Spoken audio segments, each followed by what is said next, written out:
Automatic খুলাইয়া এখন নতুন করে অটোমেটিক লাগানো হইতেছে।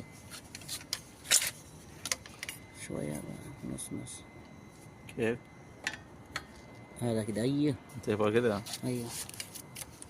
তো এটা লাগানোর সময় খুব হুঁশিয়ার করে লাগাবেন, বেশি টাইট দেওয়া যাবে না, বেশি টাইট দিলে ফেটে যাওয়ার সম্ভাবনা আছে। ওকে, আমি এখন এখানে জেলবা লাগাবো। এইটা খুলিয়া